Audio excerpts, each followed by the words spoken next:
Je suis entré dans la mosquée. Ouh yeah, j'ai vu Abou Saïd Al-Koudri. C'est funky. Je me suis assis à côté de lui. Oh oui, et je l'ai interrogé doucement sur le fait de se retirer avant de coucher. Quoi? Il m'a regardé sérieusement avec ses gros yeux. Oh yeah, un sourire en coin, l'esprit mystérieux. Vas-y, il m'a... J'ai oublié d'allumer le micro, pardon. Alors, ce que je voulais vous dire ce soir, le programme de ce soir, il peut être très court comme très long.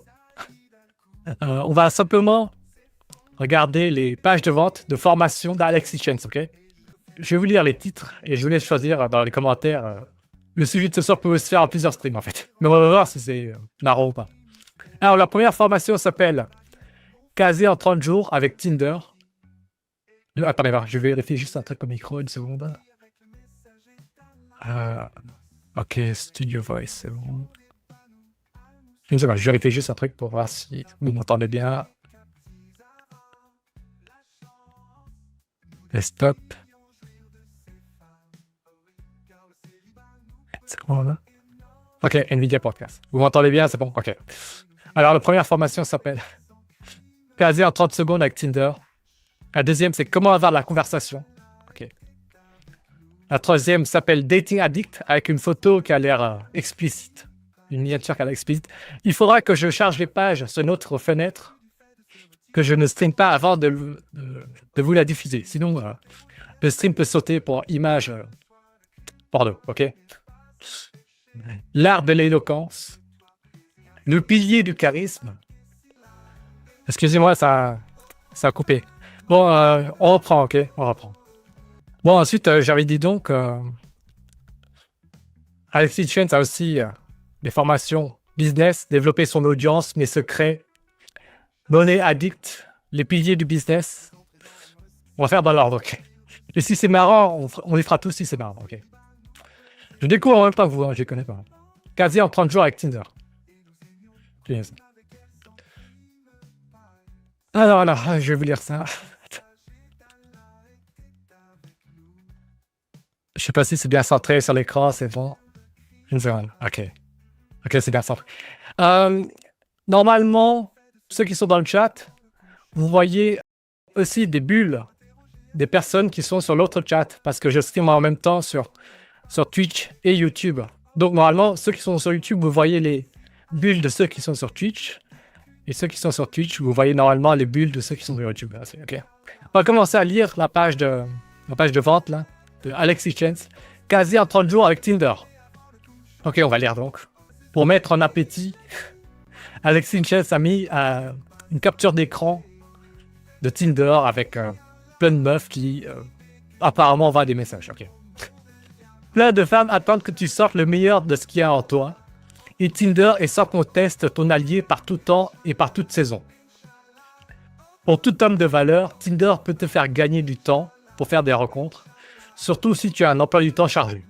Alors rejoins cette formation et deviens irrésistible sur Tinder.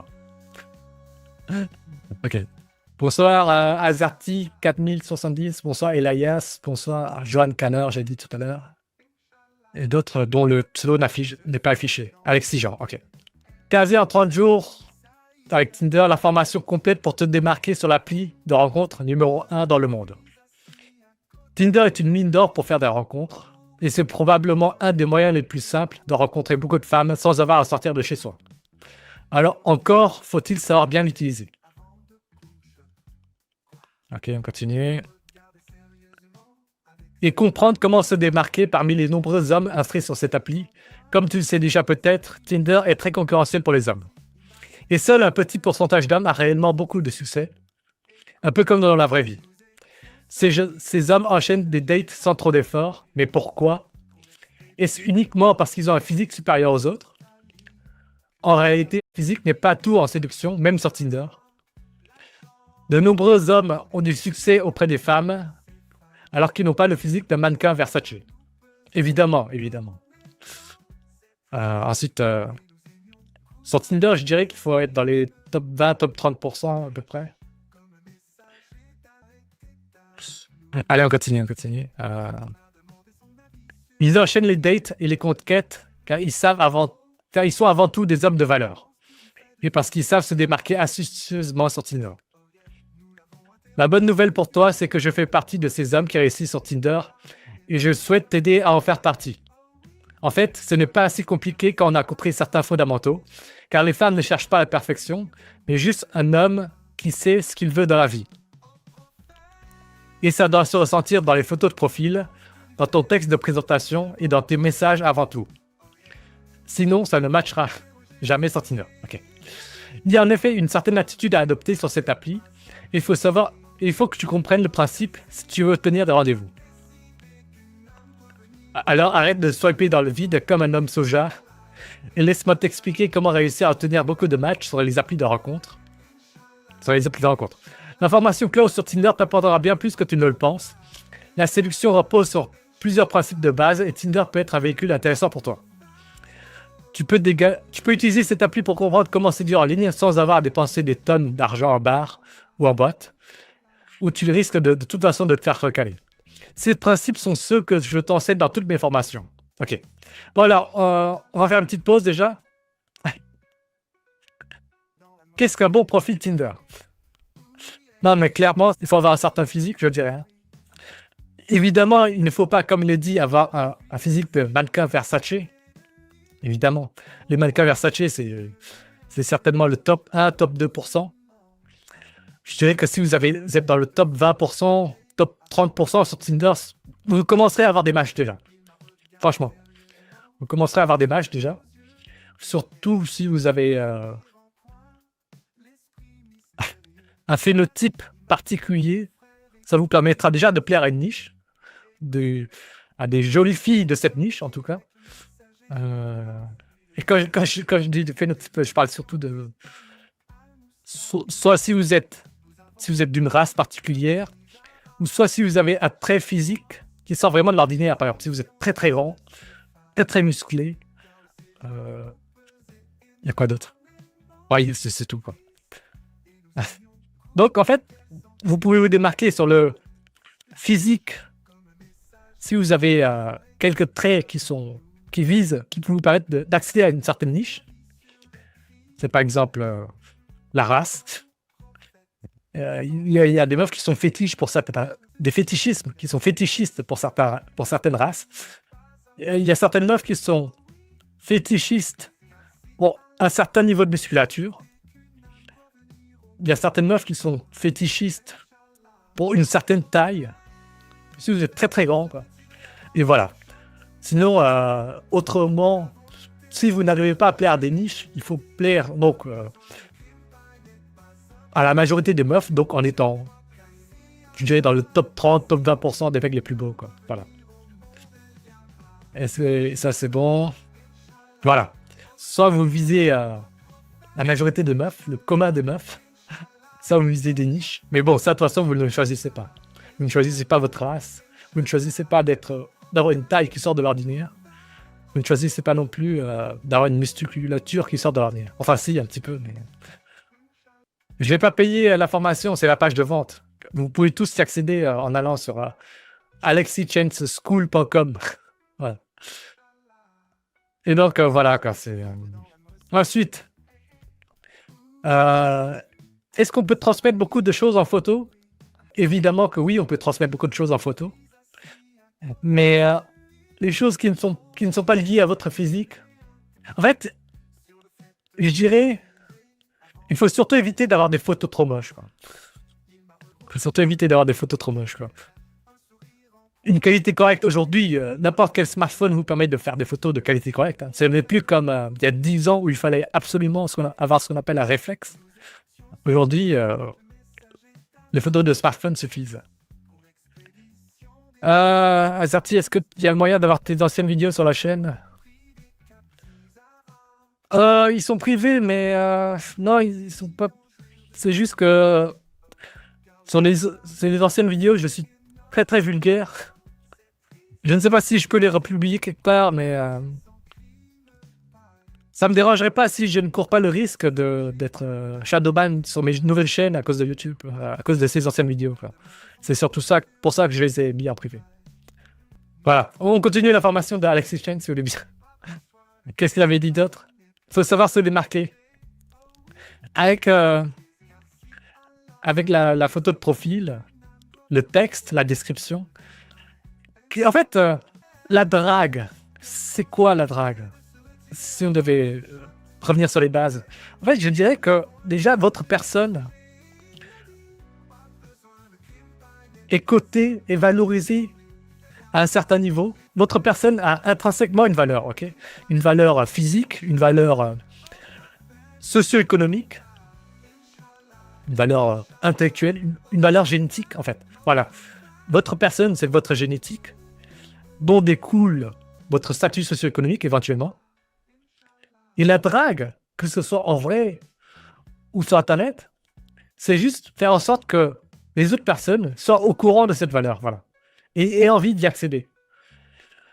Sinon, autrement, vous montez sur la marchandise, tout simplement. Vous voyez, votre valeur, ce que vous valez génétiquement, physiquement, socio-économiquement, c'est comme ce qu'il y a dans un coffre, voilà. C'est le contenu d'un coffre. Et la drague, qu'elle soit entre 4 yeux ou sur Internet, c'est ouvrir ce coffre aux autres, faire en sorte que les autres personnes soient au courant du contenu de ce coffre. Voilà.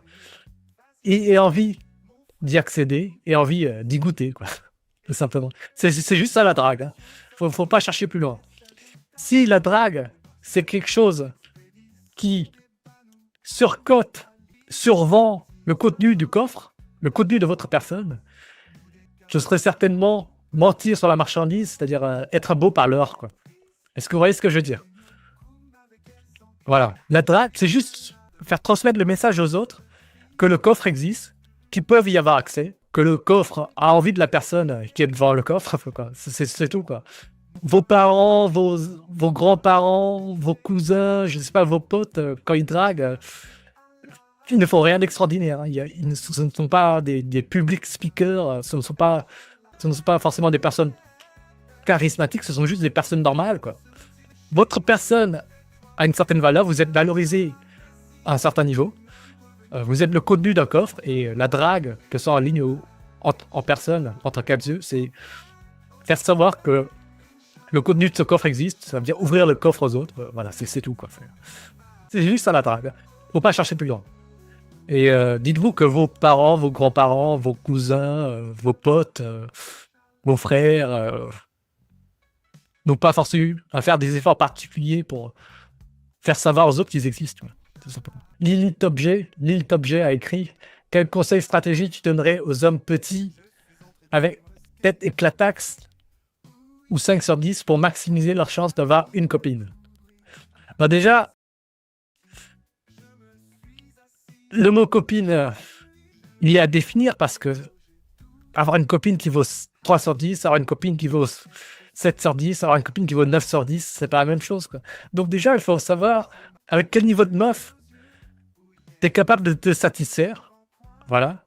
Dis-toi que cette meuf, d'une valeur donnée, peu importe qu'elle va être 3 sur 10 ou 5 sur 10 ou 7 sur 10, elle se fait draguer par d'autres hommes qui ont une valeur donnée. Et c'est à toi de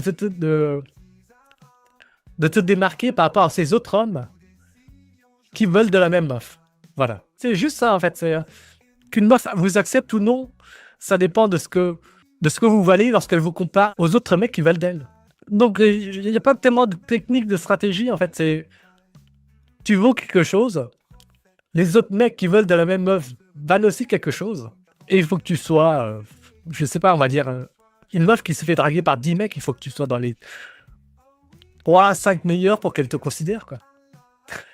Et donc, si tu dis que tu es petit 5 sur 10, la meilleure chose que tu peux faire pour augmenter ta valeur, entre guillemets, globale, c'est essayer de maximiser toutes les autres qualités possibles. Je ne sais pas, c'est devenir intéressant, devenir riche, devenir musclé, je ne sais pas. Je ne sais pas. c'est facile, en fait, d'énumérer toutes les qualités que peut avoir un homme, en fait. Vous n'avez pas besoin de moi pour savoir que plus vous êtes, je sais pas, plus vous êtes riche, plus vous séduisez, à toutes choses égales par ailleurs. Plus vous êtes musclé, à toutes choses égales par ailleurs, plus vous séduisez. Plus vous êtes propre, plus vous séduisez. Plus vous êtes drôle, plus vous séduisez. Plus vous êtes intelligent, plus vous séduisez. Enfin, c'est toutes les qualités imaginables que vous pouvez écrire sur un bout de papier. Je pense que vous arriverez à en sortir 50, 100 en une heure, quoi, si je vous laisse entre une table et une chaise et vous devez écrire toutes les qualités d'un homme qui aide à séduire. Voilà. Et ensuite, évidemment que tous les traits ne se valent pas, évidemment. Mais si tu me dis que tu es petit et que tu es 5 sur 10, ces choses-là, tu ne peux pas y faire grand-chose. Donc, il faut travailler sur le reste. Je ne dis pas que ça suffira. Faut aussi que tu te demandes à quel niveau de meuf t'arriverais à te contenter. Et cette meuf-là, de son côté, elle va te comparer avec les autres mecs qui la draguent, qui sont aussi attirés par elle. Et donc, il faudra être parmi les meilleurs entre tous les mecs qui la draguent. Voilà. Bonjour, je regarde les vidéos de Cameron Diffusion. Il prétend que ce sont pas les hommes qui ont changé, mais les femmes ont changé sur la part de séduction. Je dirais que c'est surtout la technologie qui fait que on arrive à élargir nos centres, nos cercles sociaux. Comme j'ai dit plein de fois dans d'autres vidéos, avant Internet, on ne connaissait que ses voisines, ses collègues, ses camarades de classe, de lycée, de fac, ses collègues de travail, ses camarades de club de sport, etc. Maintenant, on connaît tous les mecs et les meufs les plus populaires de la ville, s'ils ont un profil Instagram, un profil TikTok, voire les personnes les plus populaires du pays, voire du monde même. Et voilà, quoi. Et on peut les contacter en envoyant un simple DM, tout simplement. Et la concurrence est plus rude à cause de ça, à cause d'Internet. Tu parles de valeur intrinsèque en amour, tu crois à la compatibilité aussi. Évidemment qu'il y a des notions de compatibilité, mais la compatibilité, c'est quoi? C'est juste... la compatibilité, c'est en fait plus ou moins avoir les mêmes centres d'intérêt, quoi. C'est tout, quoi. Mais avoir les mêmes centres d'intérêt, évidemment que c'est une petite valeur ajoutée. Mais vous connaissez plein de meufs et plein de mecs qui préfèrent se mettre avec quelqu'un qui vaut génétiquement beaucoup et qui font des compromis sur les centres d'intérêt. Les centres d'intérêt, je ne sais pas,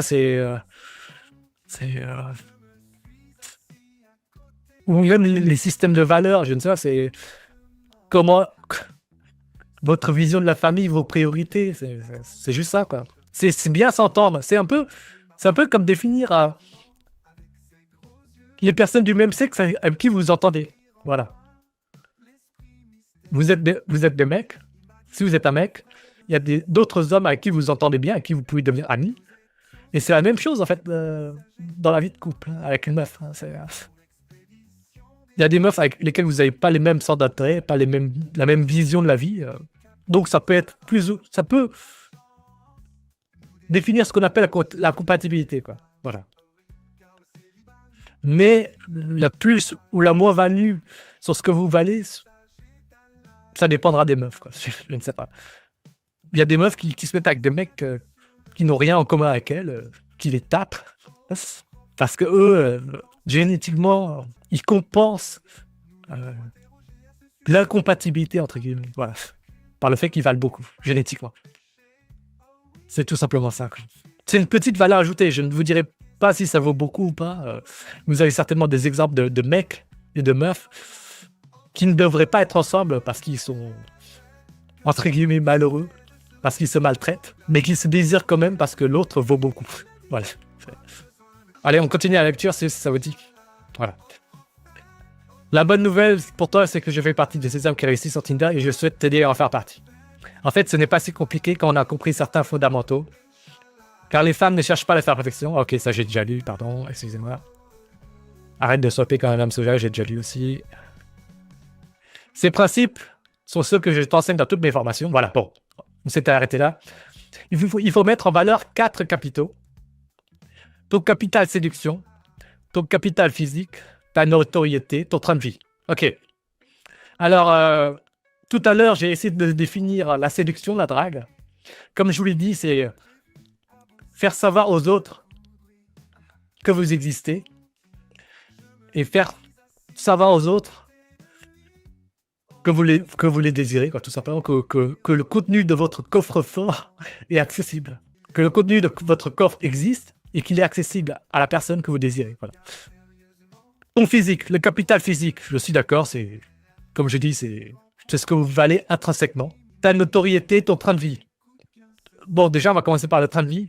Je pense qu'il veut dire par là le capital économique, évidemment. Le capital économique dépend de votre physique, si vous arrivez à le vendre, de votre intellect avec lequel vous développez des compétences, un savoir-faire, un produit, un service, et que vous revendez, c'est-à-dire votre travail, quoi. Si vous avez un travail rémunéré. Je pense que c'est ça ce qu'il veut dire par le train de vie. Donc, c'est le capital économico-professionnel, quoi. C'est votre statut socio-économico-professionnel, quoi. La notoriété. Oui, la notoriété, je pense que c'est le fait d'être connu par les autres. La notoriété, c'est certainement la conséquence de ce que vous valez intrinsèquement, c'est-à-dire le physique, votre intellect, votre métier. Et peut-être la séduction, c'est comme ce que j'ai dit, si on se fie à ma définition que j'ai donnée tout à l'heure, c'est le fait de faire connaître au plus de monde possible votre valeur intrinsèque, la valeur du contenu de votre coffre-fort. Si on peut dire ça. Je répète les mots que j'ai employés tout à l'heure. Montrer que tu vis bien. Oui, bon, il a mis entre parenthèses. Voilà. Je suis d'accord avec ce qu'il dit, hein, mais si il a les mêmes définitions que moi. Je suis d'accord avec ce qu'il dit. Allez, on continue. Dans cette formation, je vais te montrer comment les femmes fonctionnent sur Tinder pour choisir leur match. Bon alors, comment font les femmes pour choisir leur match sur Tinder? Je pense que ce serait mieux si j'illustre ça par une vidéo. J'en ai une sur ma chaîne. On va essayer d'illustrer mon propos par des vidéos, ok? Attendez, je vais vous montrer ça.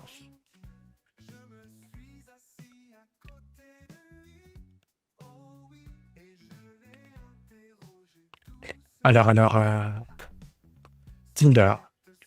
Je crois que c'était un short. Je vais vous montrer.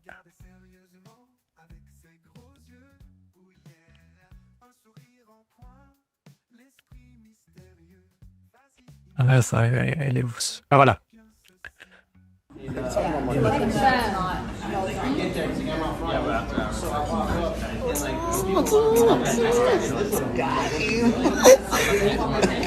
Hell, give him a chance. Give him a chance.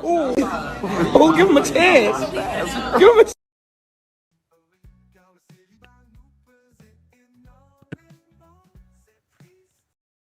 Voilà comment les femmes choisissent sur Tinder.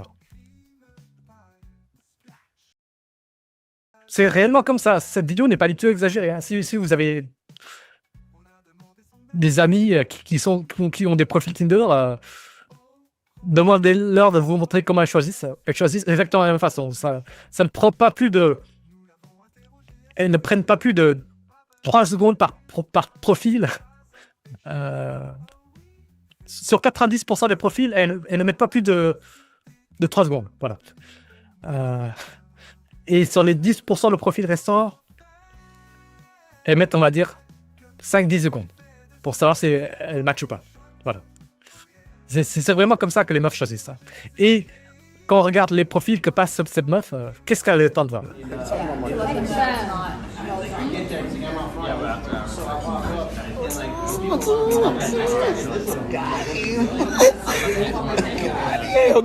En une seconde, elle a juste le temps d'évaluer votre gueule, quoi, tout simplement. Donc c'est tout, quoi.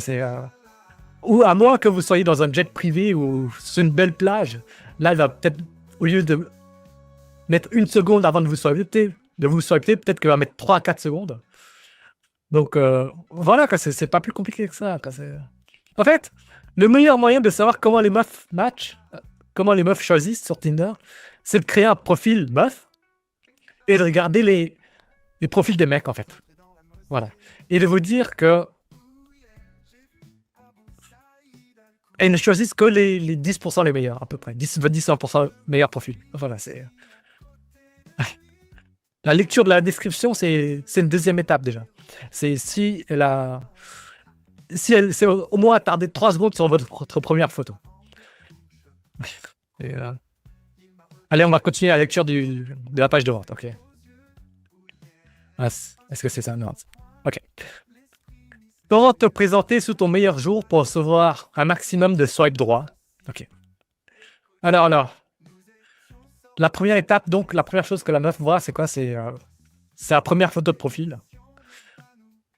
Et donc, en fait, il n'y a pas besoin de réinventer la roue. C'est vraiment, vous regardez... vous faites un profil de meuf et vous regardez les autres mecs de la ville.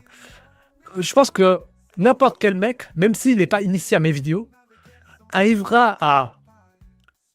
Si je montrais à un mec qui n'est pas du tout initié à mes vidéos, si je lui montre 50 profils Tinder, par exemple, 50 profils de mecs Tinder, je pense qu'il arrivera spontanément à identifier les 10% des meilleurs profils sur ces 50 ou 100 que je lui montre. Voilà.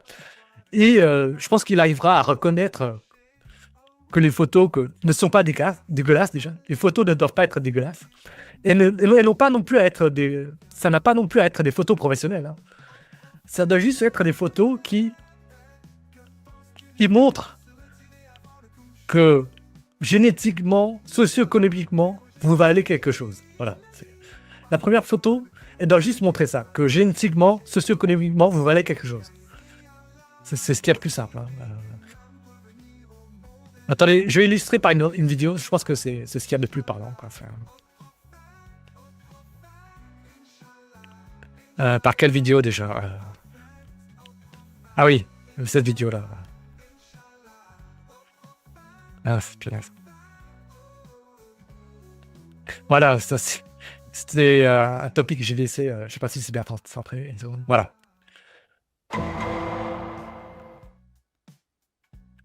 « 1m86. Viens, on va se perdre en forêt. »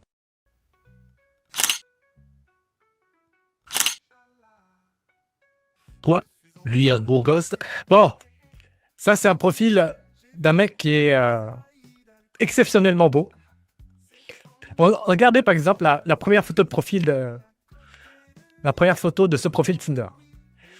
Comme j'ai dit, une première photo, ça doit transmettre que génétiquement ou socio-économiquement, vous valez quelque chose. Voilà. La photo n'a pas besoin d'être prise par un professionnel, par un appareil réflexe. Hein. Cette qualité de photo-là peut être obtenue par n'importe quel smartphone de nos jours. Quoi. Même des smartphones entrée de gamme. Même un Xiaomi ou un Samsung à 150 €, ça suffit. Quoi. Pour faire une photo de cette qualité, une composition pareille. Je ne parle pas du physique du mec. Il faut juste être en plein jour et prendre la photo. Quoi. C'est tout. Avec n'importe quel smartphone, vous arriverez à faire des photos de cette qualité. Donc, ce mec-là, est-ce qu'il transmet qu'il a un statut socio-professionnel extraordinaire? Je ne pense pas. Je parle juste de la photo, hein, pas du profil. Non. En fait, la première photo, là, il a juste transmis qu'il a une belle mâchoire, de belles pommettes, des arcades sourcilières qui sont pas mal. Ouais. Un bonnet. Voilà. Donc là, il a transmis qu'il a un bon physique. Quoi. Et même si on prenait d'autres exemples, faire un profil de meuf, et n'importe quel mec, même s'il n'est pas initié à mes vidéos, arrivera à reconnaître les 10%, 20% les meilleurs des profils. Les 20% des meilleurs profils, voilà. Tous les profils. C'est pas compliqué, c'est ceux qui transmettent que vous avez une bonne valeur génétique ou socio-économique. Attendez voir, je vais regarder si j'ai sur mon ordi les anciennes vidéos Tinder. Une seconde. Est-ce que j'ai ça?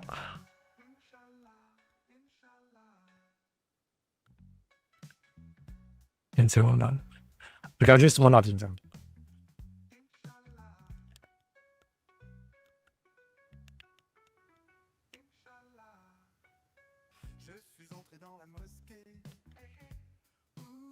Ah tiens, j'ai plus la vidéo, mais j'ai encore les éléments qui étaient dans la vidéo. Une seconde, je vais vous montrer.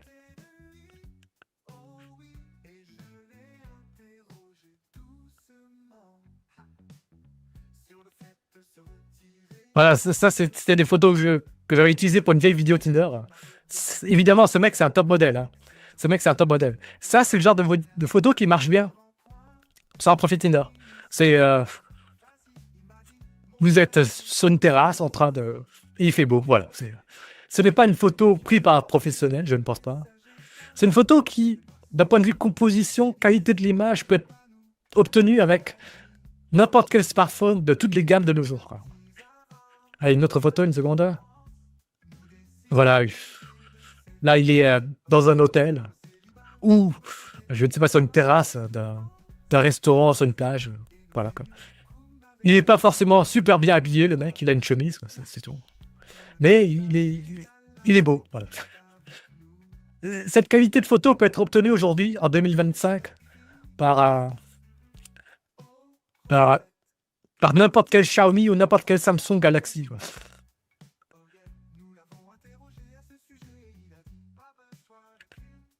Attendez, je vais lire un peu vos commentaires. Comme dirait une de tes connaissances dans un live fait sur YouTube, même s'il a de l'audace, moi, en une seconde, je sais s'il me plaît ou pas. Okay.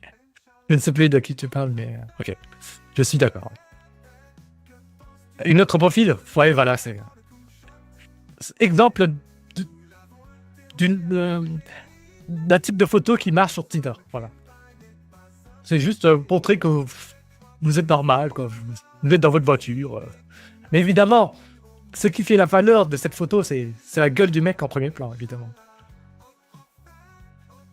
Voilà, par exemple, sur cette photo, il ne montre pas qu'il est riche. Il montre juste qu'il prend une photo avec un pote. Voilà. Mais attention, le fait de prendre des photos avec des potes n'est pas forcément une valeur ajoutée. Hein. Ça ne change pas grand-chose. Dites-vous, c'est pareil que les meufs. Hein. Est-ce qu'une meuf qui prend une photo d'elle avec sa copine, c'est une valeur ajoutée par rapport à s'il le prenait tout seul? Je ne pense pas. Hein.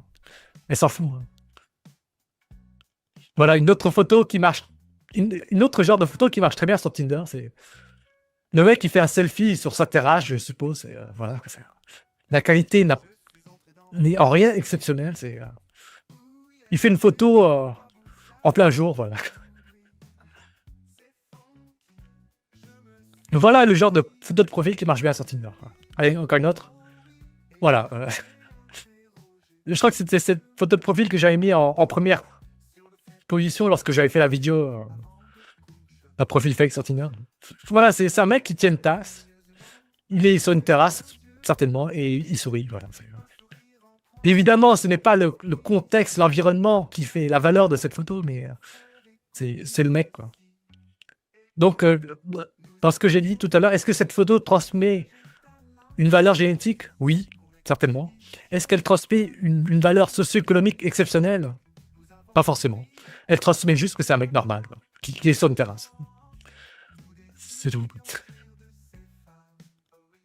Alors, voilà le genre de photo de profil qui marche bien. Voilà. Vous n'avez pas besoin de réinventer la roue. Attendez, je vais voir si j'ai d'autres photos. Une seconde. Vraiment, faut pas se casser la tête, quoi. Ah tiens, une photo d'un noir. Attendez. Une seconde.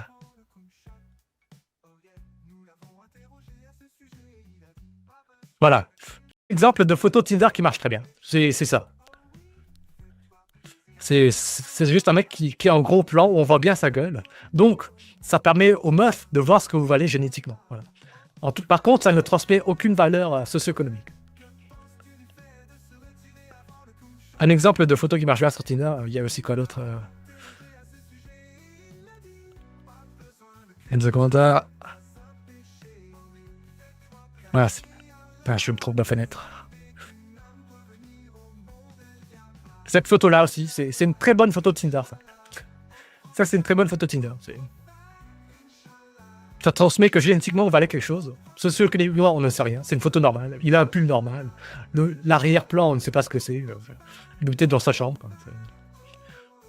C'est un mec normal. Quoi. Autre exemple de photo qui marche bien. Ok, selfie dans la voiture.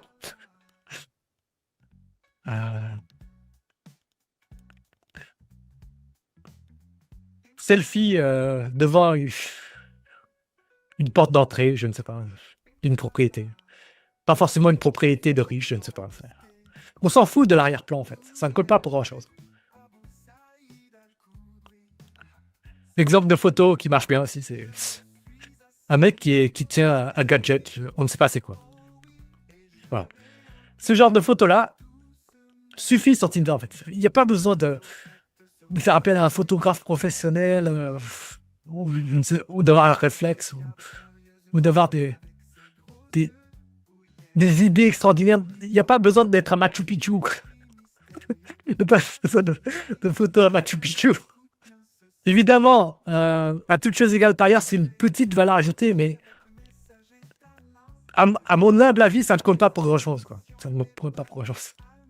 De photos de Machu Picchu. Les photos casual comme ça rassurent la meuf sur le fait que ce ne sont pas des fakes de mannequins photos prises sur Google. Effectivement, voilà. Effectivement. Mais aussi, vous pouvez très bien mettre que des photos professionnelles et rassurer la meuf par texte ou en échangeant votre profil Instagram, votre profil TikTok, sur lesquels elle verra que vous êtes un mec, que vous avez un entre guillemets lifestyle normal, quoi. Que vous êtes tout simplement un être humain normal. Mettre des photos mannequins peut être une valeur ajoutée si ça vous met vraiment en valeur, mais vous pouvez très bien par d'autres moyens que des photos de profil la rassurer, quoi. Je sais pas, en faisant une visio avec elle avant le rendez-vous, voilà, en discutant avec elle, en l'ajoutant sur Facebook, en l'ajoutant sur Instagram, en l'ajoutant sur TikTok, et avec ses profils, elle verra que vous êtes un mec avec d'autres photos, d'autres vidéos casual. Je veux dire, il n'y a pas de... Ce n'est pas, on va dire, quelque chose à procéder des photos professionnelles, quoi. Voilà, quoi. Vous pouvez la rassurer de plein de façons différentes. En faisant une conversation visio, tout simplement. Mais les photos pro ne sont pas une grosse valeur ajoutée, quoi. Il faut juste que la photo soit claire. La photo soit claire. Enfin, là, c'est tout, quoi. Que la meuf puisse se faire... Attends, c'est comme si je vous disais... si une meuf fait plein de photos professionnelles et que c'est une 6 sur 10, bref, c'est une 6 sur 10. Et à côté de ça, vous avez une autre meuf qui vaut 7 sur 10, mais qui fait des photos casual comme toutes les photos qu'on vient de voir. Voilà. Avec une qualité qui peut être obtenue par n'importe quel smartphone Xiaomi ou Samsung. Voilà. Évidemment que vous arriverez à distinguer que la meuf qui fait des photos casual est plus belle que celle qui fait des photos pro. C'est exactement la même chose. Les meufs se disent exactement la même chose. Elles aussi, elles arrivent à distinguer ça. Faut pas croire que les meufs mouillent juste parce que la photo est professionnelle. Elles s'en prennent le coup dedans, quoi. Allez, je vais vous montrer d'autres photos qui marchent bien sur Tinder. Attendez, voilà. C'est un autre profil. Ah oui, j'avais fait une vidéo un indien beau gosse. Voilà, par exemple, ça aussi, c'est un exemple de belles photos Tinder. C'est un mec qui est je ne sais où, il porte son pyjama ou un vieux jogging. Et on voit bien à quoi il ressemble, voilà. On voit bien à quoi il ressemble.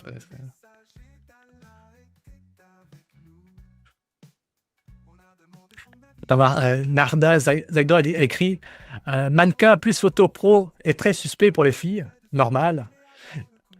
Alors que mannequin plus photo casual, ça fait réel et abordable. Il faut se dire un truc, c'est que vous pouvez très bien paraître inabordable, c'est-à-dire valoir trop à ses yeux, elle vous matchera quand même. Elle vous matchera quand même. Et là, vous arriverez à la rassurer, non pas par vos photos sur le profil Tinder, mais en parlant normalement, en lui montrant votre profil Instagram, en faisant une visio, par exemple. Voilà. Si vous valez trop à ses yeux, elle vous swipera quand même à droite. Faut pas croire. Les meufs ne swipent pas à gauche parce que vous valez trop. Ça n'existe pas, ça. Ou comme vous ne swiperez pas à gauche des meufs que vous estimez en dehors de votre ligne. Vous swiperez quand même à droite. Juste pour savoir si elle vous swipe, si vous a swipé à son tour. Voilà, c'est tout, quoi. Autre exemple de photo qui marche bien sur Tinder. Ça, par exemple. Ah, ça, c'est... on ne sait rien de l'arrière-plan, mais on voit quand même qu'il y a une certaine qualité de la photo par le flou de l'arrière-plan. Bon, là, il faut avoir un certain objectif avec une certaine ouverture déjà. Donc là, c'est certainement pris avec une photo réflexe, avec un appareil photo réflexe. Mais en 2025, encore une fois, les intelligences artificielles sur les appareils photo, sur les smartphones, arrivent très bien à reproduire ça en processus post-production, quoi. Les intelligences artificielles arrivent bien à vous séparer de l'arrière-plan et à ajouter un flou qui n'est pas obtenu par, on va dire, les composants optiques de l'appareil photo. Voilà. L'intelligence artificielle arrive à faire ça aujourd'hui.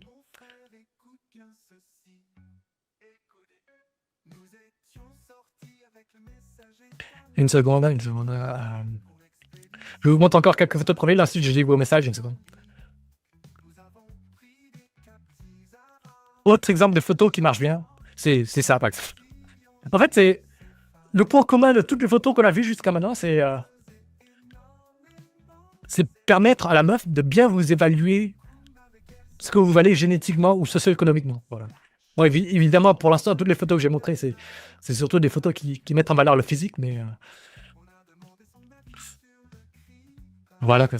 Vous savez très bien comment vous mettre en valeur socio-économiquement. Je n'ai pas besoin de vous faire un dessin. Quoi. Montrer que vous avez une vie enviable, tout simplement. Que vous n'êtes pas pauvre.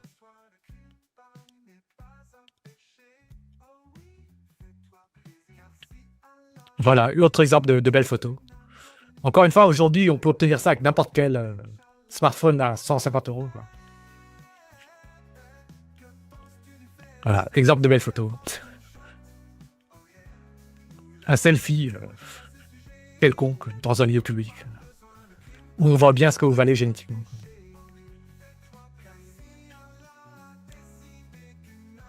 Voilà. Alors, je lis un peu le commentaire, une seconde. Salut, tu penses quoi du job en freelance? Il n'y a pas de différence entre être entrepreneur ou être salarié. Je veux dire, l'important, c'est que tu aies un service ou un produit que les autres valorisent. Et voilà, et peu importe que tu sois salarié ou bien en freelance ou entrepreneur, il va te faire de fake. Il faut que les gens valorisent ce que tu es ou ce que tu arrives à produire comme service ou produit. Fournir comme service ou produit. Voilà. Est-ce que les gens sont prêts à te payer ou sinon, le reste, être en freelance ou être en salarié, ça change pas grand-chose. Et t'entends toujours sa chance, même si c'est que pour un soir. Exactement, c'est ce que j'ai dit. Ouais. La lumière aussi, non? Oui. Évidemment que si vous y connaissez un petit peu en photo, évidemment, plus il y a de lumière, plus les photos sont belles. Parce que les capteurs sur les appareils photo numériques n'auront pas à effectuer des processus pour augmenter leur sensibilité à la lumière, ce qui fait un bruit, ce qui crée des artefacts sur la qualité de la photo, évidemment. Comment t'expliques qu'il y a des meufs qui peuvent trouver un mec 8 sur 10 moche? C'est un peu le même phénomène qu'on vit tous lorsqu'on regarde une émission de Miss France ou une émission de Mister France. Et par exemple, quasiment toutes les meufs à Miss France sont des meufs qui sont très belles. Okay, ce sont des meufs 7 sur 10 et plus. Mais évidemment que lorsqu'on ne fait que les contempler à travers un écran, qu'on sait qu'on ne les rencontrera jamais, ou dans le cadre d'un concours de beauté sur une chaîne nationale, évidemment qu'on va avoir des standards différents. Voilà. C'est comme si je vous disais que je trouve que je trouve que Laurie n'est pas super belle pour une star, pour une célébrité. Mais évidemment que si j'ai rencontré Laurie, je sais pas, si j'étais dans sa classe au lycée ou à la fac, ou si elle était ma collègue, évidemment que je la considérerais comme une jolie fille. Voilà. Mais parmi toutes les célébrités, Laurie, je la trouve pas exceptionnelle, quoi. Mais évidemment que si je la côtoyais, ce serait une jolie fille par rapport au commun des mortels.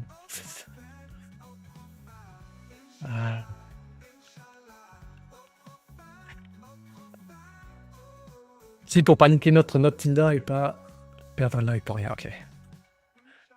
Beaucoup de photos prises par quelqu'un d'autre aussi. Et ouais, il y a beaucoup de selfies. Oui, ensuite, c'est pas compliqué de se demander à quelqu'un de prendre une photo, quoi. Voilà. Salut, les lèvres sont assez charnues chez ces mannequins, c'est un plus pour un mec aussi. Moi, je dirais que les lèvres chez un mec, il faut surtout qu'ils ne soient pas trop fines, quoi. Et en général, c'est rare d'avoir des lèvres fines, je dirais. Trop fines, je dirais. Au point que ce soit un malus. Mais je dirais pas que je dirais pas que les lèvres très charnues, ce soit un bonus non plus pour un mec, en tout cas. Vous voyez? Par exemple, on va essayer d'essayer d'illustrer ça pour répondre à sa question. Je ne sais pas, mettons n'importe quelle célébrité. Je ne sais pas, Brad Pitt, par exemple. Est-ce que Brad Pitt a des lèvres charnues? Je sais pas, moi je dirais que Brad Pitt a des lèvres normales, quoi. Je sais pas, qu'est-ce qu'on peut mettre d'autre?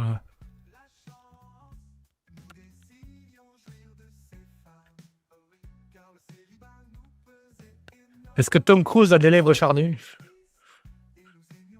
Moi je dirais qu'il a des lèvres normales, quoi. C'est tout. Ensuite, oui. Ensuite, évidemment, avant, j'ai mis des exemples de mannequins noirs et indiens, donc eux, ils ont des lèvres plus charnues que les blancs. Mais je ne pense pas que ce soit une grosse valeur ajoutée. Est-ce que tu pourras un jour juger le physique de l'humoriste Jérôme Niel? Je ne connais pas, en fait. Attendez voir. Je n'ai pas en tête. Une seconde.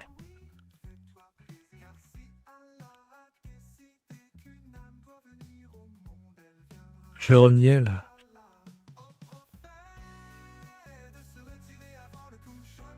Moi, je dirais que c'est un...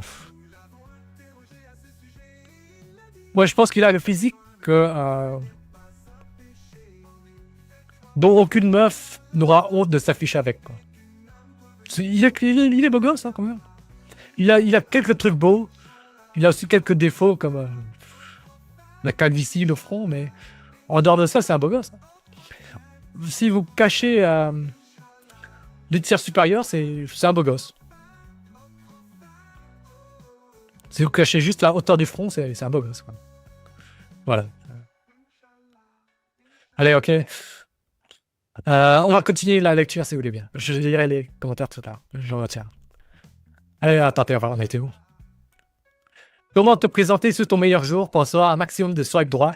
J'ai illustré par toutes les photos Tinder qu'on a vues tout à l'heure. Quels sont les éléments qui doivent impérativement apparaître dans ton profil? Ok, c'est très simple.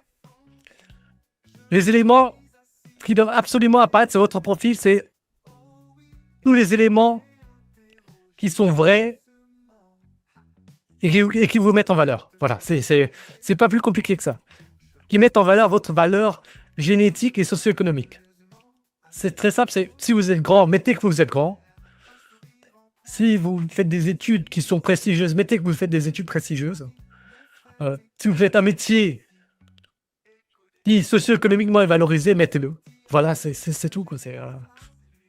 C'est pas plus compliqué que ça. Je ne sais pas, par exemple, si vous êtes ingénieur, mentionnez-le que vous êtes ingénieur, mettez en un mot, quoi. Si vous faites 1m99, mettez en un mot que vous faites 1m99, quoi. C'est pas plus compliqué que ça. Et ensuite, je dirais que même vos défauts. Par exemple, si vous faites un métier pas ouf, si vous êtes petit, euh, je dirais que ça vaut le coup de les mettre quand même, quoi. C'est parce que au moins, il y aura pas de déception chez qui que ce soit, vous voyez. Au moins, c'est déjà à quoi s'attendre. Voilà. Je dirais, de toute façon, vous espérez forcément rencontrer la meuf, non? Donc forcément, il y a des infos qu'elle découvrira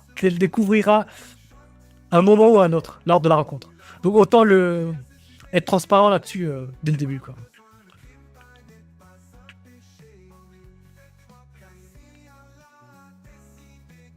Est-ce qu'on met quelle relation avec quel genre de fille on recherche? Là, je dirais pas besoin. Ça c'est pas nécessaire. De toute façon, il y a aussi des mecs qui swipe tout à droite et qui font le tri après. Ça marche aussi. Mais évidemment, ça peut un petit peu affecter l'algorithme, votre visibilité, mais ouais. Il y a plusieurs moments où vous pouvez sélectionner vous. Donc ça ne joue pas tellement. Comment écrire les bons messages pour capter l'attention des femmes? Ben, franchement,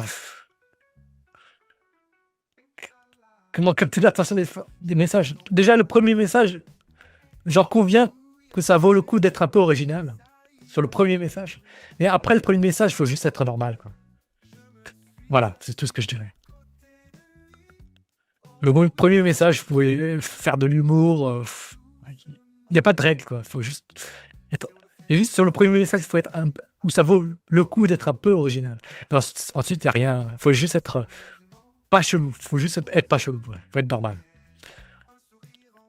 Comment enchaîner sur un rendez-vous de la bonne manière? Ben, je sais pas, de toute façon, vous le sentirez qu'elle s'entend bien avec vous et quand vous pouvez proposer un rendez-vous, c'est pas compliqué. Ou parfois, c'est même elle qui le propose. Hein. C'est pas compliqué. Toutes mes conversations et mes appels téléphoniques en live. Bon, ok. Je pense que Alexis Chance, il arrive à entretenir une certaine qualité de conversation, mais ce n'est pas le fait parce qu'il arrive à bien entretenir la conversation qui fait que les meufs lui répondent ainsi. C'est surtout parce que génétiquement, socio-économiquement, il vaut quelque chose. Et les meufs ont tendance à se comporter comme ça spontanément avec lui. Et lui, il se comporte normalement, quoi, je pense. C'est tout. L'intégralité de la formation est en vidéo pour que tu puisses suivre mes enseignements à ton rythme. Voilà, attendez. Je pense que je vais illustrer tout ce que je viens de dire par une vidéo que j'avais publiée sur ma chaîne. Attendez une seconde.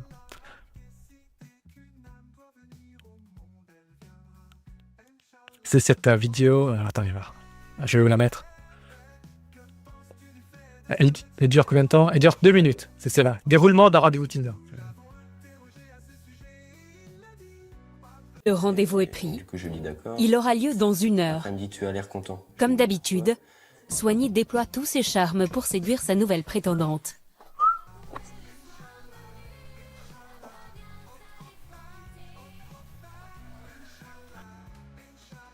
Quoi? Lui un beau gosse? Mais il est trop métrosexuel, aucune virilité, mort de rire. Grâce aux applications, il fait au minimum 2 rencontres par semaine. La jeune étudiante de 20 ans lui a donné rendez-vous dans un pub du centre-ville d'Angers. Elle le rejoint à l'heure prévue. Ça va? Nous les filmons en caméra discrète. Tous les deux se montrent tout de suite, très directs.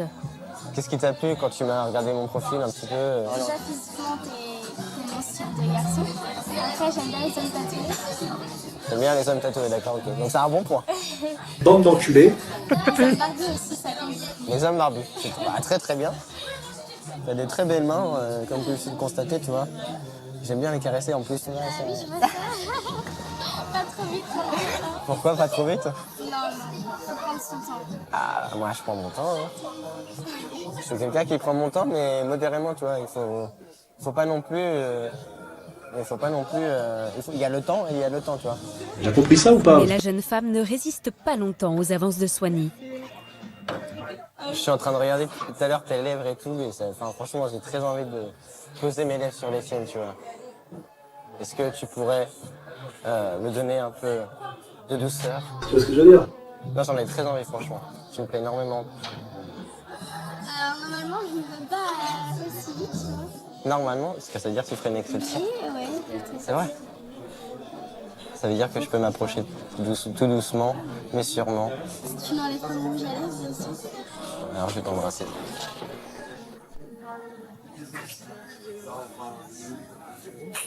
Un baiser langoureux, plutôt prometteur. Les deux jeunes, qui ne se connaissaient pas il y a encore 1 heure, décident de se retrouver un peu plus tard Après vous, mademoiselle. Non, je rigole. Je t'ouvre la porte, regarde. pour passer la soirée ensemble. Bon alors, cette vidéo, elle a fait beaucoup réagir dans les commentaires. Il y a eu plein de mecs qui disent « Ah mais cette meuf c'est PUTE, ça va trop vite, en moins de 5 minutes elle embrasse et tout. » Mais en fait, de part de cul, les mecs qui se disent ça, ils ne se rendent pas compte qu'en fait, c'est écrit, c'est mentionné dans la vidéo, ils se connaissent depuis 1 heure. Et en fait, là, ce qu'on voit dans cette vidéo de 2 minutes, c'est les moments les plus, entre guillemets, hot, étalés sur 1 heure, quoi. Donc, si vous voulez, là, on a vu 2 minutes de la rencontre sur 1 heure, mais il y a 58 autres minutes où ces deux, ce jeune homme et cette jeune femme parlaient de choses complètement banales. C'est-à-dire, je sais pas, ils disaient quoi? Ils disaient « Ah, moi, je travaille dans ci. Hier, j'ai 3 frères, j'ai 3 sœurs, mes parents font ci et ça. Oui, j'ai déjà voyagé en Espagne. » Ils parlent de tout et de rien, quoi. C'est vraiment ça.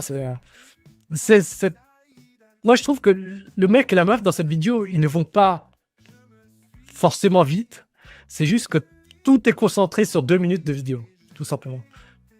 Faut se dire que sur un rendez-vous d'1 heure, il y a 58 minutes où il parle de trucs complètement banals.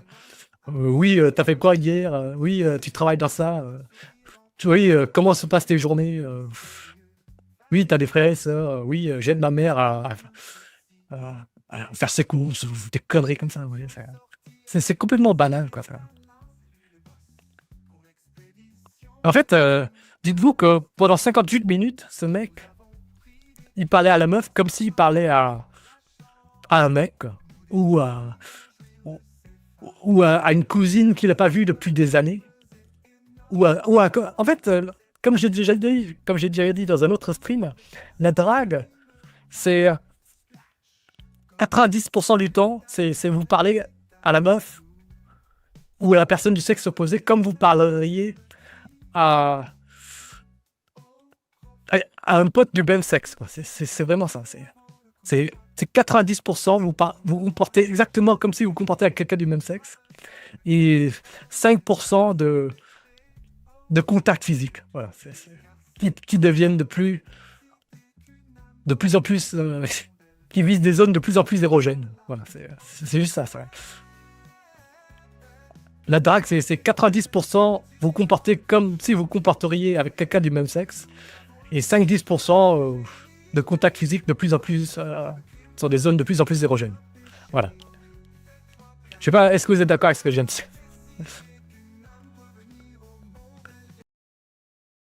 Je veux dire, vos parents, vos frères et sœurs, vos cousins, vos potes qui sont en couple ou qui baissent souvent,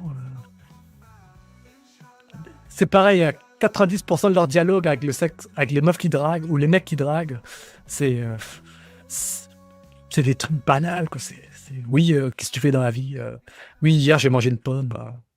Oui, hier j'ai aidé ma mère à bricoler. Conneries comme ça, quoi. Et c'est 5% de contact physique qui deviennent de plus en plus érogènes. Sur les zones de plus en plus érogènes. Voilà.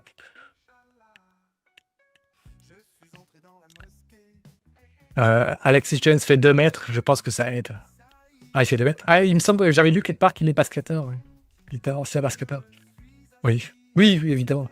Si Alexis Jones, s'il fait plus d'1m90, déjà 1m90, c'est 2 écartifs chez les hommes. Si vous faites 1m90, vous faites partie du top 2% des hommes. En termes de taille, ça veut que ta taille. Et si Jones, il fait 2 mètres, donc là, il est à 1 mec sur 1000. J'ai créé un profil Tinder de beau gosse 9 sur 10. Les meufs étaient pressées de me rencontrer. Voilà. Effectivement, parce que la meuf en a vraiment envie, c'est elle qui propose. Il n'y a rien d'étonnant à ça. Allez, on continue à lire la page de vente. L'intégralité de la formation est en vidéo pour que tu puisses suivre mes enseignements à ton rythme. Je crée un profil sur Tinder sous tes yeux en live et je te montre absolument tout. Tu pourras voir comment je construis mon profil en fonction de ce que cherchent les femmes sur Tinder. Je te montre également tous les messages que je reçois avec une analyse détaillée de mes réponses. Ok. Oh, punaise. Il faut juste être normal, quoi. Je ne sais pas ça. En fait, j'admets volontiers qu'il y a à apprendre pour avoir un bon game. Non, pour ne pas avoir un game éliminatoire, je dirais. C'est surtout ça, quoi. On n'apprend pas à avoir un bon game, on apprend juste à ne pas avoir un game éliminatoire. Et ça se résume à être plus ou moins normal, à être un être humain plus ou moins normal, quoi. C'est tout, quoi. La quantité d'informations pour avoir un game non éliminatoire est très très surcotée.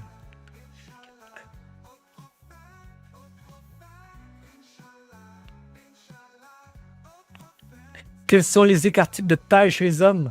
Alors, c'est à peu près 7,5 cm un écart type. Un écart type, c'est à peu près 7,5 cm. C'est-à-dire que si la moyenne, par exemple, qu'en France, c'est 1m75, 1m76, plus 7,5 cm, ça fait 1m82,5. Là, c'est un écart type. 1m90, c'est 2 écarts types. Et voilà, c'est tout. C'est 7,5 cm par écart type. Mailleux a écrit: c'est quoi le mieux entre être un BG de 1m70 ou être un moche qui fait 1m90? Là, je vais dire ce que j'ai déjà répondu dans la vidéo que j'avais faite de néo-déphilogine. Il faut vraiment définir ce que ça veut dire être BG, quoi. Est-ce que c'est BG 6,5 sur 10? Est-ce que c'est BG 8 sur 10? Est-ce que c'est BG 9 sur 10? C'est pas la même chose. Et moche, ça veut dire quoi? Est-ce que ça veut dire être moche 5 sur 10? Est-ce que c'est moche 4 sur 10? Est-ce que c'est moche 3 sur 10? C'est pas la même chose, quoi. Par exemple, vous voyez, supposons que vous tombez sur une meuf qui est fétichiste des grandes tailles. Je parle en hauteur. Des grandes tailles en hauteur. Elle acceptera peut-être, par exemple, le fait qu'elle accepte un mec qui fait... elle est fétichiste des tailles, donc elle accepte des mecs qui font 1m80... Attendez. Une seconde. Ah non, ça... Attendez une seconde. Est-ce que vous entendiez lorsque je passais la vidéo tout à l'heure? Je ne sais pas si j'avais mis sur la bonne sortie. Attendez, avant ça sortait sur quoi déjà? Desktop. Ah mince, avant vous n'entendiez pas le son, je pense. Enfin bref. J'ai juste passé 2 vidéos. Bon. Maintenant ça devrait aller. Une seconde, excusez-moi.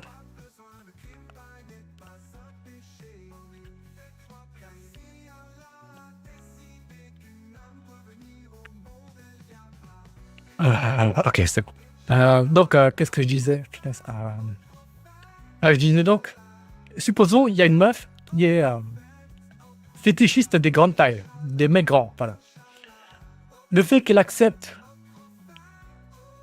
de baiser un mec qui fait 1m95, 4 sur 10, il se peut très bien qu'elle n'accepte pas un mec qui fait la même taille, donc 1m95, mais qui a une tête 3 sur 10, vous voyez. Donc, même les meufs qui fétichisent la taille prendront la beauté du visage en compte, quoi. Je ne sais pas, c'est comme si je vous disais, imaginons que vous êtes un mec qui est pro-cul ou pro-sein, je ne sais pas, vous tombez sur une meuf qui a ses atouts que vous estimez à la perfection, ça ne veut pas forcément dire que vous accepterez de la baiser s'il est très très moche de visage, quoi. Je ne sais pas. Voilà. Vous voyez donc. Bref. Une seconde. Je vais réfléchir à un truc là. Et maintenant, ça devrait sortir sous la bonne sortie. Ok. Bref, donc on va continuer la lecture de la formation. Une seconde. Attendez voir. Alexandre Fry a écrit No joke, Alexis Chance, il est BG. À pas être grand et riche, je lui trouve rien. Je ne sais pas à quoi il ressemble Alexis Chance. Une seconde. Je ne sais plus très bien, je l'ai plus en tête. Une seconde.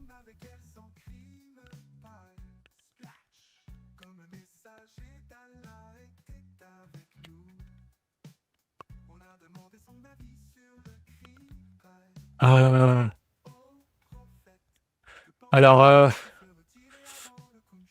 moi je dirais qu'il a une tête quand même solide. Les 3/4 sont larges, mâchoire bien, arcade sourcilière pas mal, quoi. Il a des pommettes bien.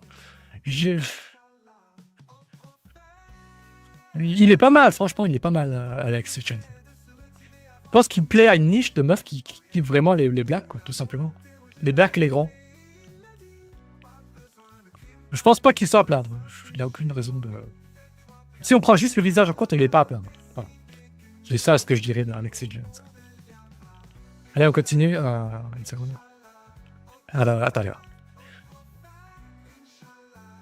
Tu peux même utiliser les messages que je te partage, qui fonctionnent pour moi, pour les adapter avec tes propres mots, pour continuer à progresser avec les femmes. Ok. Bon, en fait, je dirais que pour apprendre à bien texter avec les meufs, c'est texter comme si vous textez à votre cousine que vous aimez bien, quoi. Je ne sais pas, c'est tout, quoi. Il n'y a pas à réinventer la roue, quoi, tout simplement. Ok, allez, on continue. Et si tu suis mes conseils à la lettre, les résultats seront là, à la clé. Ok. Je peux te l'affirmer car je connais parfaitement les femmes et je sais ce qu'elles attendent d'un homme. Lorsque je crée mon profil, j'obtiens plus d'une centaine de likes en 24 heures. Ok. Mais est-ce que ces likes ne sont pas la conséquence de ce qu'il vaut génétiquement, socio-économiquement, et qui est difficilement reproductible pour les mecs de son public? Voilà, tout simplement. Comme je l'ai dit, les meufs vont swiper sur son profil, comme dans la vidéo qu'on a vue tout à l'heure, quoi. Voilà, quoi. En quelques heures seulement, ce sont des dizaines de messages de femmes que je reçois. Ok. Tout comme le mec de la vidéo Charles que j'ai mis tout à l'heure. Ce ne sont pas sa méthode qui permettront d'obtenir ce résultat, je pense. Pourtant, je ne suis pas exceptionnellement beau. Okay. Il est pas mal quand même. Je pense qu'il est vraiment pas mal avec ses chaînes. Il a, je pense, il plaît à une niche de meufs qui fait black, quoi. Je pense qu'il est pas à plaindre, quoi. Allez, on continue. Pourtant, je ne suis pas exceptionnellement beau. Ouais, bon. Je pense qu'il est très bien avec Hitchens. Et tu peux réussir quel que soit ton physique ou ta situation actuelle. Quel que soit ton physique et ta situation actuelle. Oui, bon, je suis pas sûr. Je pense qu'il s'adresse à un public assez crédule, qui n'est pas initié à mes vidéos, je pense. Et qui n'ont jamais, ne serait-ce que, fait l'expérience de faire un profil de meuf pour comprendre tout ce que je dis, pour réaliser de même tout ce que je dis. En fait, si vous êtes un mec qui ne connaît absolument rien sur Tinder, créez un profil de meuf, et en 30 minutes, vous comprendrez tout. Voilà. Vous aurez pas mal de conclusions. Vous en tirez pas mal de conclusions en créant un profil de meuf. Pour savoir comment il faut se comporter, tout simplement. Pour évaluer la concurrence et vous situer par rapport à la concurrence. Si tu appliques les méthodes qui fonctionnent pour moi, ok. Ma formation ne s'attend au match et au message, loin de là. Je te montre tout ce que tu dois faire jusqu'au rendez-vous. Ok. Tu n'as qu'à écouter et suivre ce que je te dis pour closer autant que tu veux sur Tinder et te dire un maximum de dates. Je te partage tout ce qu'on ne dit pas pour réussir sur Tinder. Ok, ouais, bon, je sais pas sûr. Est-ce que les mecs qui réussissent sur Tinder ne partent... Est-ce que les mecs qui réussissent sur Tinder ne te partageront jamais? Voici les différents... bon, avant de lire les modules, comme j'ai dit, la drague, que ce soit par message ou par... ou entre quatre yeux, c'est un peu la même chose. C'est 90% du temps, c'est vous comporter comme si vous vous comportez avec une personne du même sexe. Et il y a 10% de faire avancer l'interaction, quoi. Si c'est par message, c'est proposer des trucs, des rendez-vous. Par message, en fait, comme j'ai dit, c'est 90% de blabla, comme si vous parlez à votre cousine, et 10% de proposer des rendez-vous pour faire avancer l'interaction. Et entre quatre yeux, c'est 90% de blabla et 10% de progression dans des contacts physiques. Voilà.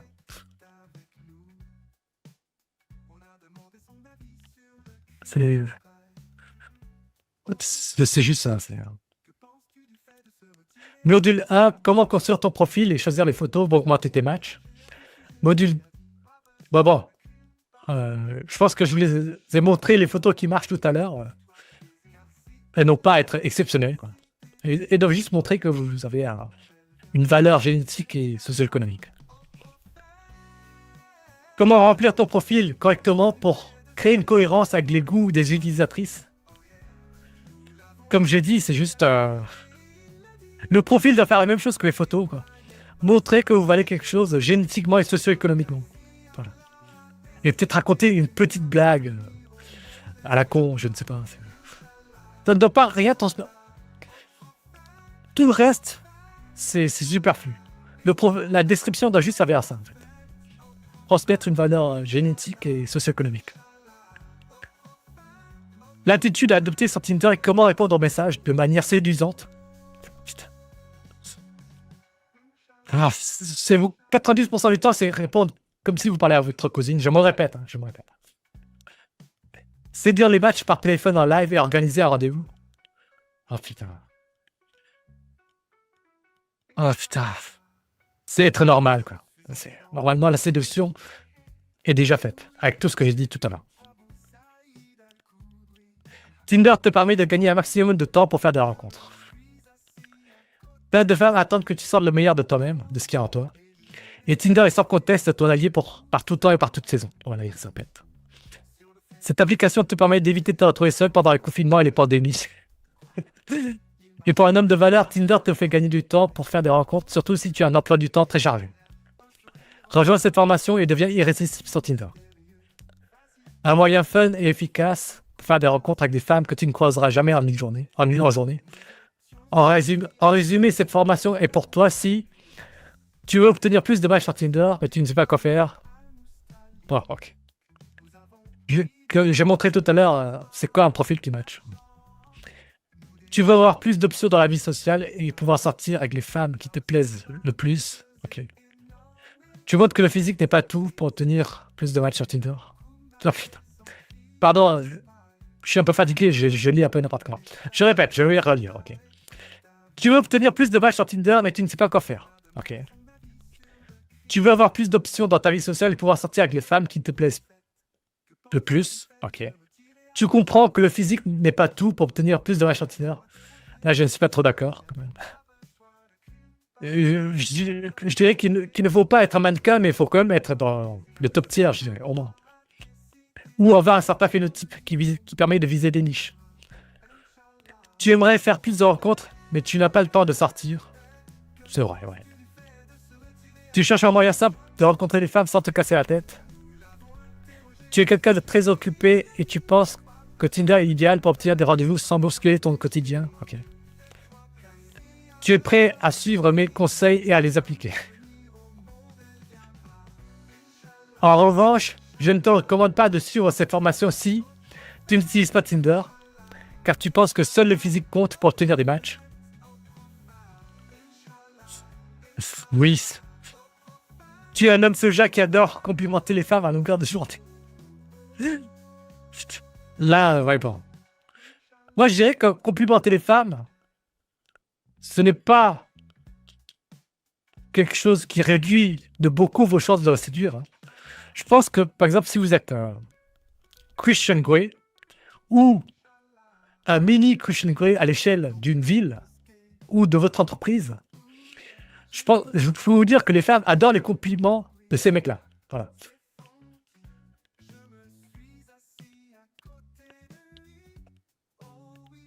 Allez, on continue. Tu ne veux pas progresser, tu ne crois pas qu'il est possible d'être un homme de valeur.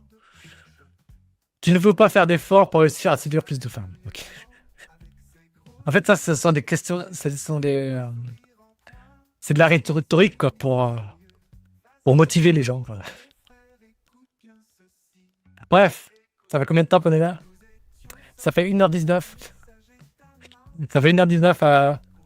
Je pense qu'on en reste là pour ce soir, si ça vous dit. On pourra se faire d'autres formations les prochains jours. Quoi. Je vais appeler vos commentaires une seconde. Ouais, ok.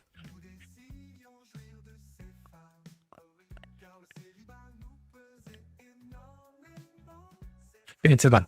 Excusez-moi, je fais une petite pause de 30 secondes, je vais juste aux toilettes. Une seconde.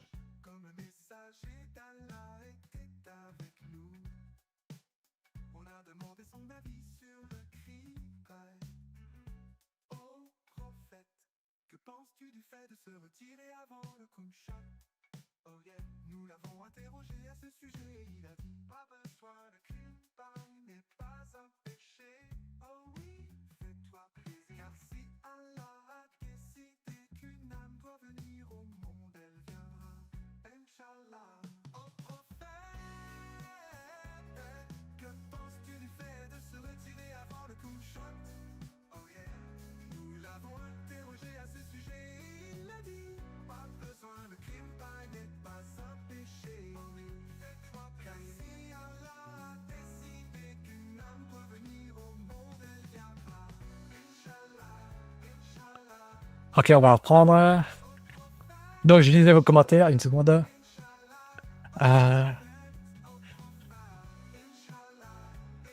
Est-ce que si Alex Hitchens faisait 1m75, il aurait toujours autant de succès et crédibilité? Je pense que Alex Hitchens, il a quand même une gueule qui passe très bien. Et je pense que le fait qu'il ait un phototype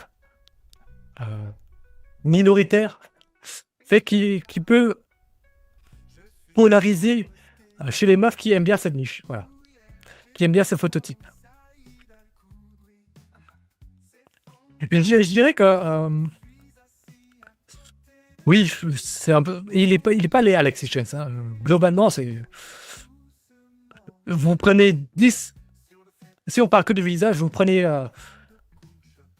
100 hommes au hasard, je pense qu'il fait partie du top tier.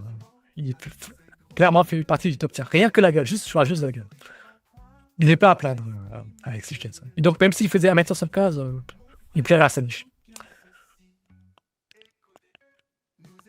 Il est au courant que le facteur principal, c'est sa taille, mais il faut bien se gagner sa vie. Ok. Moi, en Amérique du Sud, et que dalle en France. Ok. Après, non. En France, je suis top 25% et en Amérique du Sud, je suis top 1%. Ah oui, c'est une question de concurrence. Hein. Je pense qu'en Amérique du Sud, les hommes sont plus petits. Ouais, phototype qui en moyenne plaît moins. Donc, je pense que tu es en mode concurrent, voilà, tout simplement. Oui, donc tu es dans le top 1%.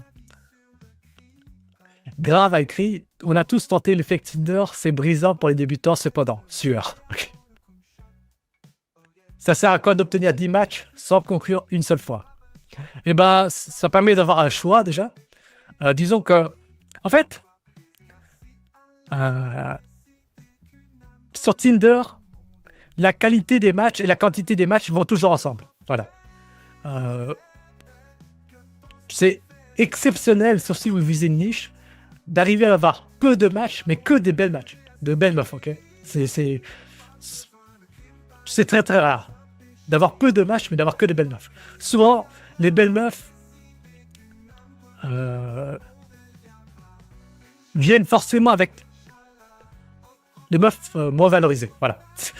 Vous ne pouvez pas avoir que des matchs avec des belles meufs sans avoir les meufs bled. Voilà. Les deux vont ensemble.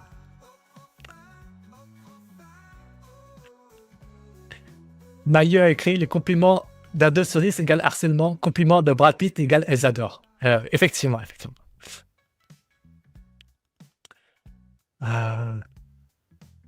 Il faut que j'aille chez ma race aussi.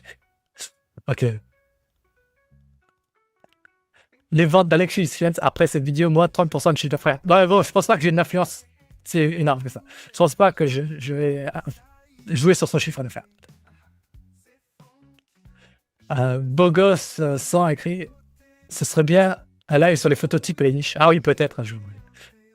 Mona Lisa, je suis en retard, tu m'en veux pas. Non, pas du tout. Mais merci, je vois souvent ton pseudo. Merci pour l'intérêt que tu portes à mon contenu. Pour toi, quel phototype a le plus de succès en général entre le clair et le foncé? À toutes choses égales par ailleurs, le clair vaut plus. Le clair vaut plus. Enfin, c'est...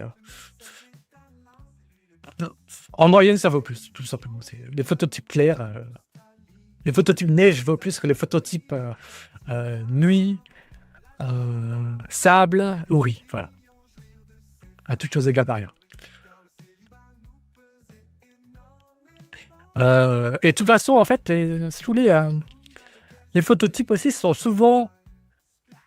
C'est un package aussi. Ça vient avec des traits qui sont considérés comme beaux, comme les arcades sourcilières, les pommettes, la mâchoire. Il y a aussi des différences de taille moyenne entre les phototypes, hein, par exemple. Oh, mais bon, ça, je ne suis pas sûr que ce soit... que ça... En général, à statut socio-économique égal, on remarque que les tailles partout sur la planète se concentrent vers les 1m75, un truc comme ça. Par exemple, vous prenez... Il y a des études qui ont montré que, par exemple, les quartiers les plus riches en Corée du Sud ou en Chine, la taille moyenne là-bas, c'est 1m75. C'est comme en France ou dans les pays occidentaux, quoi. Et la taille moyenne dans les régions moins riches, il y a jusqu'à 5 à 10 cm de différence. Voilà. Évidemment, il y a des exceptions, comme chez les Pygmées ou chez les Néerlandais, mais partout ailleurs sur la planète, à statut socio-économique égal, les différences sont de moins de 5%. Merci beaucoup, Mona Lisa, pour le super chat. Merci beaucoup. Merci. Par exemple, attendez, on va regarder, on va terminer le stream sur la taille des âmes, ok. On va terminer le stream là-dessus. Human 8 Wikipédia.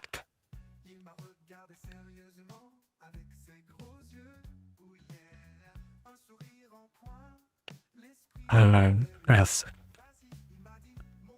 Countries. Excusez-moi, je rate. Pardon. Bon alors, ce qui est intéressant, c'est dans des pays très inégalitaires, surtout dans les pays asiatiques, quoi, où il y a moins de protection sociale, je dirais. Du coup, là, attendez voir. Ce qui est le plus intéressant, c'est les Chine, Japon, Corée du Sud, où ils font des statistiques dans des régions pauvres et des régions riches. Attendez voir.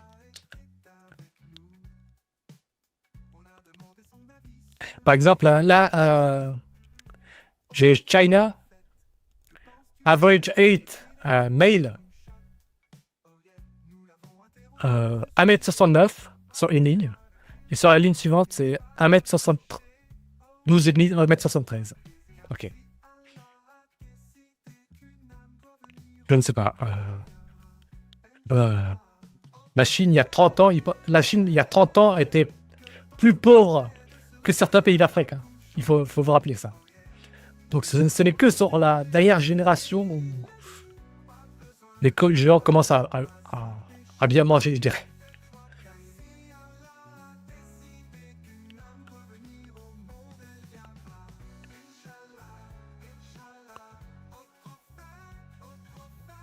Oui, voilà. Oken a dit les neiges possèdent plus souvent des caractéristiques considérées comme beaux que les autres. C'est vrai. Ils sont mieux nourris. Ouais. Il y avait une autre statistique que je trouvais intéressante. C'est par exemple. Je ne sais plus si c'était Corée. Attendez voir. Corée. Voilà. South Korea. Vous voyez la différence, par exemple, génétiquement, les Nord et les Sud-Coréens, c'est quasiment la même chose. Hein. C'est quasiment la même chose. Hein. Par exemple, Corée du Nord, 1m65 de taille. Donc, je pense que là-bas, il y en a beaucoup qui meurent de faim. Ou, enfin, qui vivent moins bien qu'en Corée du Sud, en tout cas. Et en Corée du Sud, c'est 1m75. Alors que génétiquement, ils se ressemblent énormément. Et entre la Chine, le Japon et la Corée du Sud, génétiquement, ils sont très très proches. Quoi. Très très proches. Quoi. Et on voit une différence de jusqu'à 5 points de moyenne. Donc je pense que là, c'est très environnemental, je dirais. C'est très environnemental. Et 1m75, c'est ce qu'on trouve dans la majorité des pays occidentaux. Hein. La France, c'est 1m76, je crois. Attendez, on va regarder d'autres pays, par exemple, Spain. Spain, c'est... On a quoi? On a 4 lignes. On a 1m73, 1m77, 1m74. Voilà. Quoi. Et je pense que c'est pareil pour les pays africains. Si on les nourrit bien, les Africains, ils se rapprocheront aussi des 1m75, un truc comme ça. Quoi.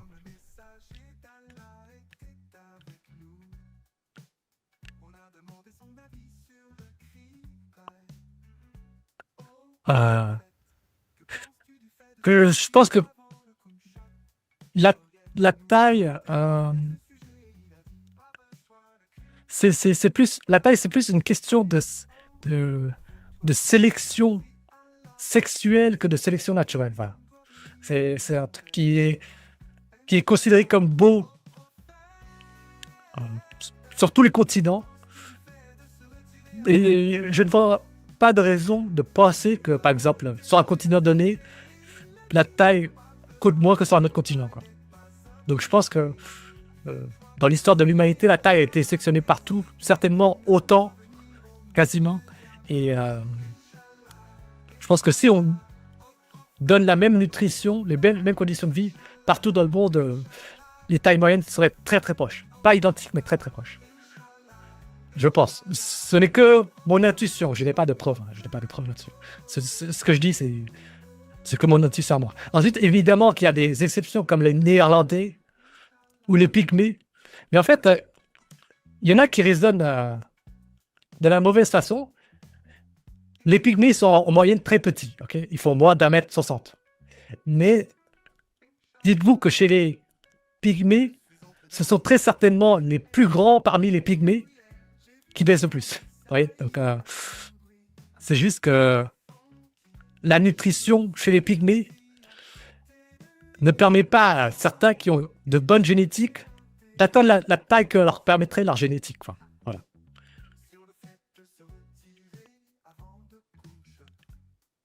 Mais parmi tous les Pygmées, ce sont très certainement les plus grands parmi ces Pygmées qui baissent le plus.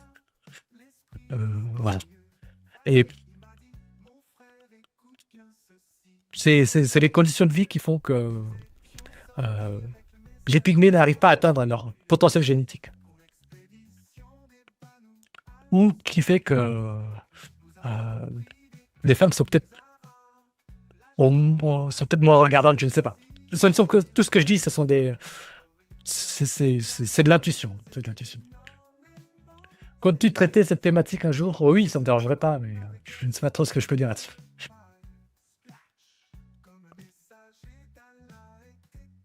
Je vois des formations de drague qui expliquent comment obtenir des partenaires, mais jamais des formats sur comment les garder. Ben, c'est ce que j'ai dit en début de stream. Je ne sais pas si tu étais là. On parlait de compatibilité.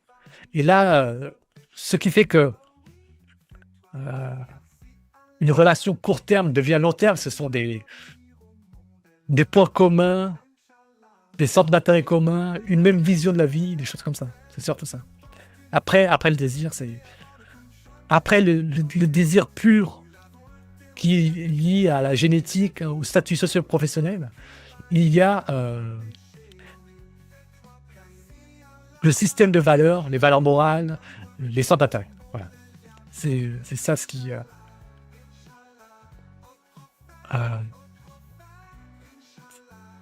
créer la transition entre des relations courtes et des relations longues.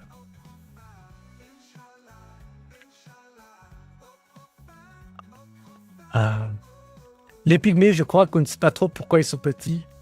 Il me semble qu'ils ont besoin d'être petits pour chasser. J'aimerais bien déjà que on nourrisse les pygmées comme on nourrit les occidentaux pour voir si on ne peut pas réduire déjà cette différence de taille. Et s'il y a une différence de taille, peut-être que l'environnement fait que les grands meurent plus vite, pour une raison ou une autre, mais ça c'est la sélection naturelle. Mais il y a aussi la sélection sexuelle. Comme j'ai dit, je pense que les plus grands parmi les pygmées sont ceux qui baisent le plus.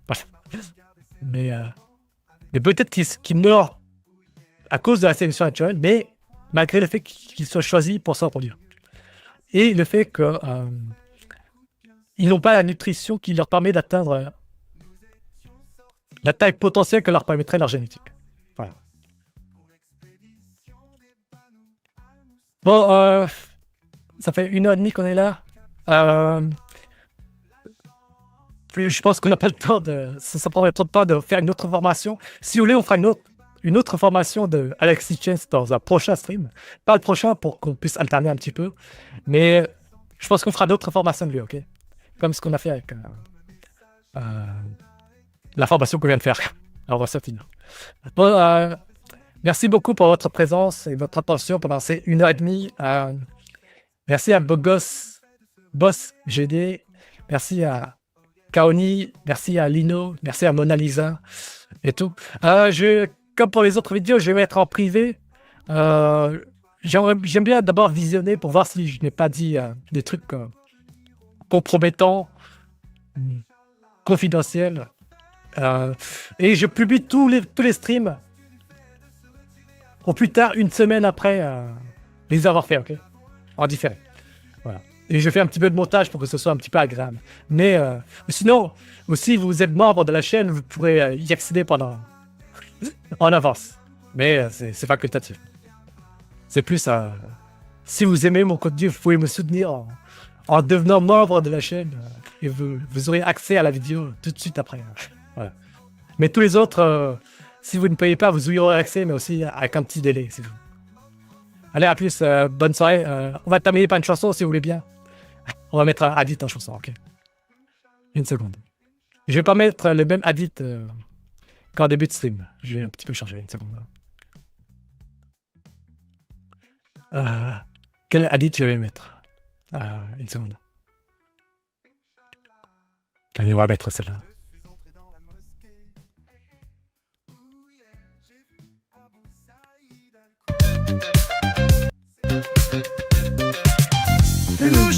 Allez, on va terminer la vidéo là-dessus. Le messager d'Allah l'a bien conseillé. Plonge dans ton breuvage, pas besoin de paniquer. Ça fait partie du voyage, allez, faut s'harmoniser. 37 mouches, c'est halal, c'est cool. Dans ta boisson, pas de doute, on s'en fout. 37 mouches, montre que t'es old school. Fais comme il faut, la sagesse fait ta route.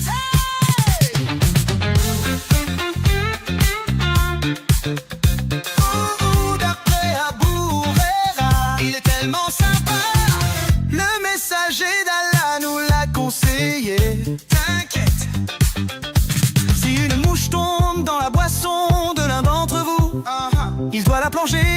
entièrement dans la boisson et la retirer. Car l'une de ses ailes, elle est atteinte d'une maladie. Et l'autre a le remède contre cette maladie. C'est un miracle. Trompe cette mouche, c'est halal, c'est cool. Dans ta boisson, pas de doute, on s'en fout. Trompe cette mouche, montre que t'es old school. Fais comme il faut, la sagesse fait ta route.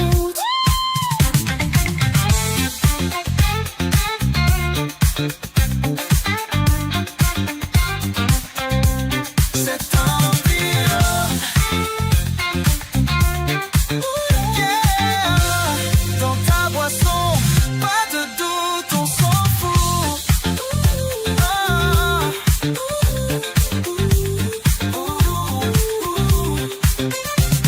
Il doit la plonger entièrement dans la boisson et la retirer. Car l'une de ses ailes est atteinte d'une maladie. C'est pas grave. Et l'autre a le remède contre cette maladie. C'est un miracle.